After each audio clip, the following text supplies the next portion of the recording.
বৈরী আবহাওয়ার কারণে এখনো বাংলাদেশ নিউজিল্যান্ড টি-20 যে টস সেটি হয়নি। দুইটায় খেলা শুরু হওয়ার কথা থাকলেও কখন শুরু হবে তা নিয়ে শঙ্কা আছে। এই সিরিজটি কভার করতে চট্টগ্রামে আছেন সহকর্মী হাসিনুর রহমান, তিনি আমাদের জন্য অপেক্ষা করছেন। হাসিনুর, আবহাওয়ার অবস্থা কি দেখছেন? যেহেতু বৈরী আবহাওয়া, এ কারণে মনেই হচ্ছে যে খেলা আসলে কি মাঠে গড়াবে শেষ পর্যন্ত?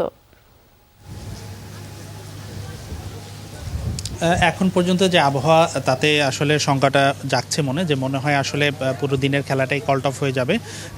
এখন পর্যন্ত প্রায় সকাল 11:30 থেকে বৃষ্টি শুরু হয়েছে। এখন পর্যন্ত ননস্টপ বৃষ্টি হচ্ছে এবং আকাশে মেঘের যা অবস্থা এবং যে পরিমাণে বৃষ্টি হচ্ছে আমাকে বোঝা, আমি একটু শেডের মধ্যে দাঁড়িয়ে আছি কিন্তু তারপর আমার গায়ে বৃষ্টি ফোঁটা পড়ছে। তো প্রচণ্ড বৃষ্টি হচ্ছে এবং আবহাওয়ার পূর্বাভাস বলছে 4টার দিকে বৃষ্টির মাত্রাটা আরও বাড়তে পারে।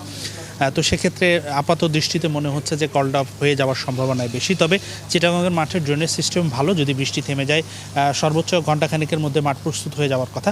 আমি একটু লিস্ট জানিয়ে দিই, যদি 3:10-এর মধ্যে মাঠ প্রস্তুত হয়, আমরা যুক্তির খাতিরে ধরে নিলাম বৃষ্টি থেমে যায়, সেক্ষেত্রে 20 ওভারের খেলা পর্যন্ত করা সম্ভব।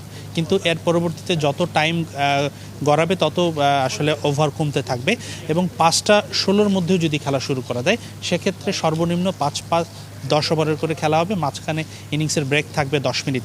কিন্তু 5:17, 18, 20 যদি হয়ে যায় তাহলে আসলে কল্ড অফ হয়ে যাবে। অর্থাৎ আম্পায়াররা 5:10 পর্যন্ত অপেক্ষা করবে না। বৃষ্টি যদি না থামে 4টা পর্যন্ত বা মাঠ প্রস্তুত হওয়ার টাইমটা যদি 5:15-র মধ্যে না হয়, তখন কল্ড অফ ঘোষণা হয়ে যাবে। এখন 4টা, 4:30 পর্যন্ত অ্যাটলিস্ট অপেক্ষা করতে হবে বৃষ্টি থামছে কিনা। আমার ধারণা 4টার মধ্যেও যদি বৃষ্টি না থামে তখন আসলে ম্যাচ কল্ড অফ হয়ে যাবে।